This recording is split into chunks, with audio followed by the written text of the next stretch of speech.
সুপ্রভাত। আজ একটি নতুন মন্দির আপনাদের সামনে দেখাবো। আপনারা দেখতে থাকুন। সামনে দেখতে পাচ্ছেন এটি জগন্নাথ মন্দির। এই মন্দিরের বিশেষত্ব হচ্ছে, একটু লক্ষ্য করে দেখুন, শুধুমাত্র জগন্নাথ দেব বিরাজমান। বাকি আরও যে দুই দেবতা, একজন হচ্ছে বলরাম আর একজন হচ্ছে সুভদ্রা, না, এই মন্দিরে ওনারা উপস্থিত নেই।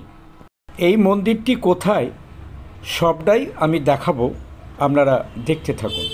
সকাল সকাল বাড়ি থেকে বেরিয়ে 5 কিলোমিটার রাস্তা পেরিয়ে পৌঁছে গেলাম। দেখুন তো চিনতে পারছেন কি না?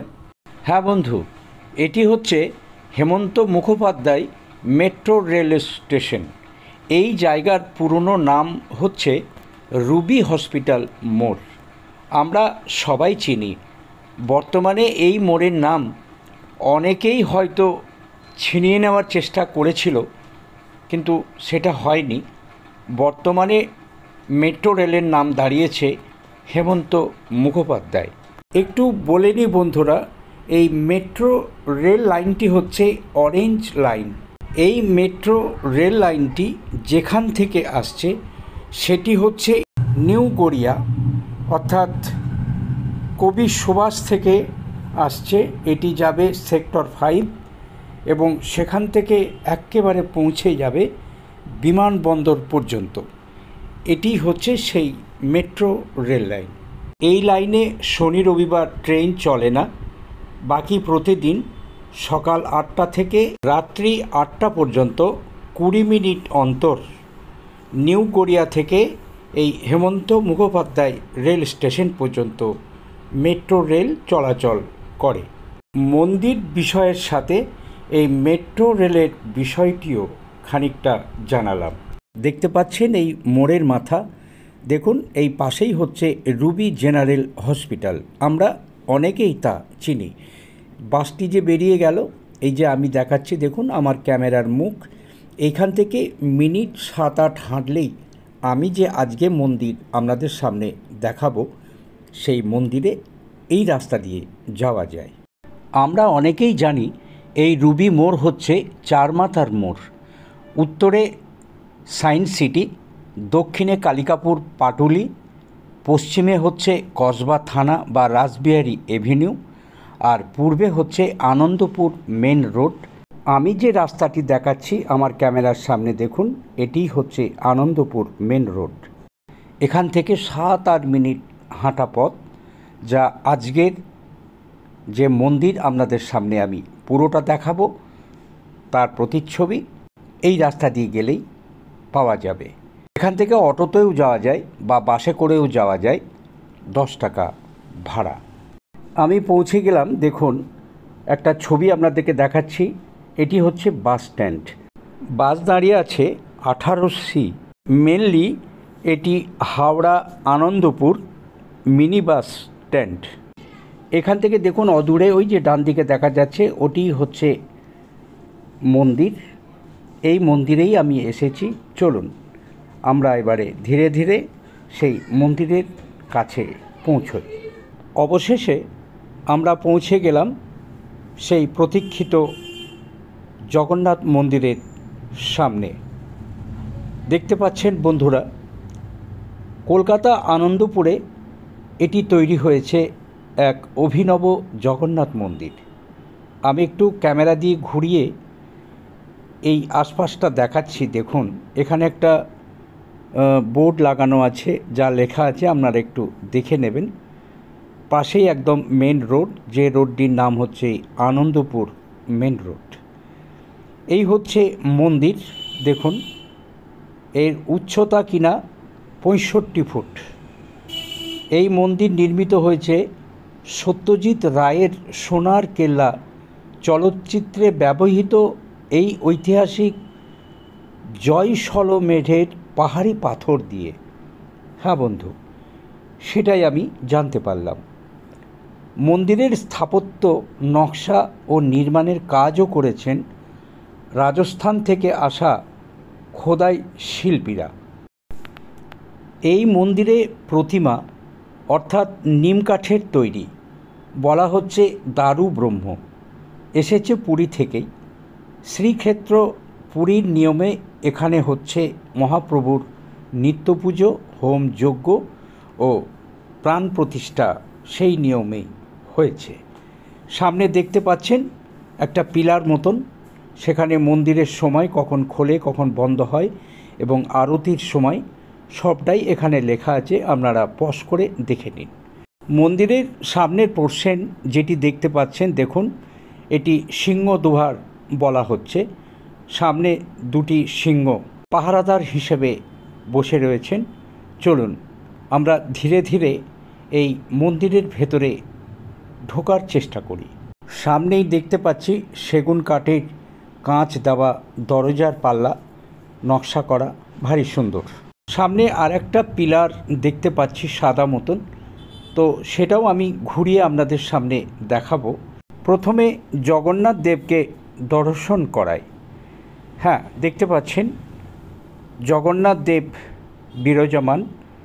আমি একটু ছবিটা ঘুরিয়ে দেখাবার চেষ্টা করছি। দেখুন, এই মন্দিরে শুধুমাত্র জগন্নাথ দেবই বিরাজমান, পাশে সুভদ্রা এবং বলরাম দেবতারা এখানে অনুপস্থিত। আমি এই বিষয়টা নিয়ে যারা কর্তৃপক্ষ, আমি তাদের কাছে জানতে চাইব যে এখানে আরও দুজন দেবতা নেই কেন। তো যাই হোক বন্ধু, সেটা আমি জেনে আপনাদের সামনে বলবো। এই মন্দিরের ভেতরে ঠিক মাথার উপরে দেখতে পাচ্ছি দেওয়ালের উপরে ফ্রেমিং করে যেসব দেবতা দেবীদের ছবি দেখতে পাচ্ছি অঙ্কিত করা আছে। জানতে পারলাম এনারা হচ্ছেন 10 অবতার। একেবারে মন্দিরের যে নাট মন্দির, ঠিক সেন্টারে দেখতে পাচ্ছি বিশাল একটা ঝাড় এখানে লাগানো আছে। যদিও রাত্রিবেলায় নিশ্চয় এর আলো জ্বলবে এবং আরও ঝলমলে দেখাবে। যেটা বলছিলাম, একটা সাদা পিলার যেটি জগন্নাথ দেবের সামনে রাখা আছে, মানে দাঁড় করানো আছে, এটি হচ্ছে গরুর দেবতা। দেখুন সেই প্রতিচ্ছবি, কালো কোষ্ঠী পাথরের এই মডেলটি এখানে রাখা আছে। দেখা হয়ে গেল এই মন্দিরের কর্তৃপক্ষের একজনের সাথে, অর্থাৎ এই মন্দিরের সদস্য। ইনি কি বলেন আমরা একটু শুনে নিই। সুপ্রভাত, আমি এসে পৌঁছেছি আনন্দপুর, এই জায়গাটার নাম তো আনন্দপুর জগন্নাথ মন্দিরে। সম্ভবত এটা খুব একটা পুরনো জগন্নাথ মন্দির নয় বলে আমার যতটুকু ধারণা, কারণ আমি এই রাস্তায় যাতায়াত করি, দেখেছি। তো আপনি বলুন, এই মন্দিরের আপনি কে? আমি এমনি আসি, মন্দিরের সাথে যুক্ত, মানে দেখাশোনাও করি। বেশ, আপনার নামটা একটু বলুন। না, মহেশ্বর অধিকারী। মহেশ্বর অধিকারী। আমি 107-এ থাকি। আচ্ছা।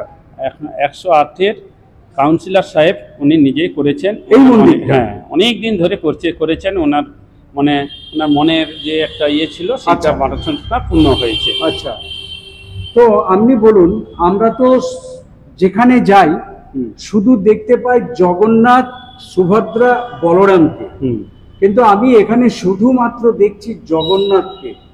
কেন, এর কি একটু ব্যাখ্যা দিতে পারবেন? হ্যাঁ, ইনি হচ্ছেন নীলমাধব জগন্নাথ। নীলমাধব জগন্নাথ। আচ্ছা, বেশ। হ্যাঁ, উনি একাই থাকেন। আমাদের যে গুরুজি বলেছেন যে উনি একাই থাকবেন, কোনো অসুবিধা নেই। হ্যাঁ, আচ্ছা আচ্ছা আচ্ছা, এই জন্যই এটা এখানে এইভাবেই করা। আমাদের গুরুজি যেমন বলেছেন সেই রকম। বাহ বাহ, খুব সুন্দর। তো ঠিক আছে, আপনার এখানে সারা বছর বলতে নিশ্চয়ই অনুষ্ঠান তো হয়? হ্যাঁ, কোনো ভোগ হলো, কোনো আরতি হলো, বা কোনো মৎসব টাইপের কিছু হলো হয়তো। হ্যাঁ, সেটা কবে? যেমন ধরুন স্নান যাত্রাই হয়েছে। হ্যাঁ, স্নান যাত্রা 56 ভোগ হয়েছিল। আচ্ছা। আর উল্টো রথ, আচ্ছা, সব হয়। আর যে কোনো অনুষ্ঠান সবই হয় এখানে, সবই হয়। আচ্ছা, তাহলে এখানে কি কোনো গুন্ডিজা বা মাসির বাড়ি কিছু তৈরি হয়? না, এখনো তৈরি হয়নি, হবে, হয়তো হবে ভবিষ্যতে। আচ্ছা, সাহেব, কাউন্সিলর সাহেব যবে ইয়ে করবেন সেটা পারমিশন। কাউন্সিলরের নাম কি? সুশান্ত কুমার ঘোষ। সুশান্ত কুমার ঘোষ। এটা কত নম্বর ওয়ার্ড? 108। এটা 108 নম্বর ওয়ার্ড। আচ্ছা, তো দক্ষিণ কলকাতার মধ্যেই পড়ে হ্যাঁ, এটা। হ্যাঁ, হ্যাঁ, হ্যাঁ। আচ্ছা, তো যাই হোক, তো এখানে মৎস্য টৎসব কিছু হয় বা দুপুরে কোনো ভোগের ব্যাপার হ্যাঁ, আছে? নিশ্চয়ই। আচ্ছা, এখানে দুপুরবেলাতে একটা অন্নভোগ হয়। অন্নভোগ, প্রসাদের একটা ব্যবস্থা প্রত্যেক আছে। দিন। প্রত্যেক দিন? প্রত্যেক সেটা কি সকালে এসে বলতে হয়? সকালে এসে বললেও হয়। আচ্ছা আর 151 টাকা করে আমাদের নেওয়া হয়। আচ্ছা আচ্ছা, তার হ্যাঁ, বিনিময়ে একটা তার ভোগ মধ্যে, দেওয়া হয়। হ্যাঁ, হ্যাঁ। তাই তো? আমরা পার্সেলও দিই এবং এখানে বসে চলো আমরা একটু খাওয়ানো হয়। বাইরে একটু আসুন, কথা বলতে বলতে একটু বাইরের দিকে যাই। আর হ্যাঁ, বিকেলে বলুন। মানে সন্ধ্যার সময়, সন্ধ্যা আরতির পরে যতজন ভক্ত আসেন সবাইকে খিচুড়ি প্রসাদ দেওয়া হয়। তাই নাকি? এখানে হ্যাঁ, প্রত্যেক সমস্ত দিন? কিছু করেন আচ্ছা, কাউন্সিলর সাহেব। আরে বাহ, হুম। খুব সুন্দর। আচ্ছা, আপনার ফোন নাম্বারটা একটু যদি বলে যান। 9830058489। না, বলুন বলুন। 98300 584889। 584889। হ্যাঁ। এই যে প্যান্ডেল যেটা করা আছে দেখতে পাচ্ছি, হ্যাঁ। মানুষজন আসলে একটু বসতে টসতে পারবে, হ্যাঁ, হ্যাঁ, এর জন্য এই ব্যবস্থা, তাই তো? হ্যাঁ, হ্যাঁ, হ্যাঁ, এই যে এইগুলো যে হ্যাঁ। করা আছে, এগুলো প্রসাদ হয় এবং বিকেলে মানে সন্ধ্যার সময় এখানে প্রসাদ মানুষের বিতরণ হয়। ভিড়ও হয়, হ্যাঁ, তাই তো? প্রচুর ভিড় হয়। হ্যাঁ। এখানে খোলা- সঞ্জীব বাবু আছেন, হ্যাঁ। ওই প্রসাদটা উনি সমস্ত কিছু অ্যারেঞ্জমেন্ট করেন, তো আচ্ছা। মানে দেখেন। আর সব ওনার দিন নাম- সব হ্যাঁ, দিন হ্যাঁ। মন্দির খোলা কি? প্রত্যেক দিন মন্দির খোলা। খোলা? তো কোনো দুপুরে বন্ধ কোনো কিছু বন্ধ নেই। টন্ধ না, কিছু নেই? দুপুরে 2 ঘন্টার জন্য বন্ধ থাকে, 2টো থেকে 4টে। ও, তারপরে আর খোলা রাত্রি রাত্রি 9টা, হ্যাঁ, 9টা রাত্রি পর্যন্ত। আর 9টা। সকালে কটায় খোলে? সকালে ওই 6টায়। 6টা। ঠিক আছে, আপনাকে ধন্যবাদ। আপনি ভালো থাকবেন, সুস্থ থাকবেন। একটু বলা ভালো বন্ধুরা, এই মন্দির উদ্বোধন হয়েছে 12ই মে 2025, বুদ্ধ পূর্ণিমার পূর্ণ লগ্নে। এদিন উপস্থিত ছিলেন টলিউডের তারকা সহ অনেক মানুষ যারা বিদ্বজন, তথা কলকাতার বড় চেয়ারম্যান সুশান্ত ঘোষ, এই প্রকল্পের মূল উদ্যোক্তা, যিনি একসময় পুরীর মন্দির দর্শনের সময় এই মন্দির নির্মাণের স্বপ্ন দেখেছিলেন। মন্দিরের দেওয়ালে একটা ফলক লাগানো আছে, এটি আপনারা দেখে নিন। তো এই ছিল এই মন্দিরের চিত্র, আপনারা দেখলেন, আশা করি ভালো লেগেছে। আমি মধুসূদন পাল, আমার ইউটিউব চ্যানেলের নামও মধুসূদন পাল। ভালো লাগলে লাইক, শেয়ার এবং সাবস্ক্রাইব করে আমার পাশে থাকবেন। পরবর্তী ভিডিও খুব তাড়াতাড়ি নিয়ে আসছি। সামনে দেখুন, এটি হচ্ছে অরুণ স্তম্ভ, স্তম্ভের ওপরে অরুণ দেব বিরাজমান। দেখুন এই ছবি, এই প্রতিচ্ছবি, যেটি দক্ষিণ কলকাতা আনন্দপুরে অবস্থিত। যাই হোক বন্ধু, সবাই ভালো থাকবেন, সুস্থ থাকবেন।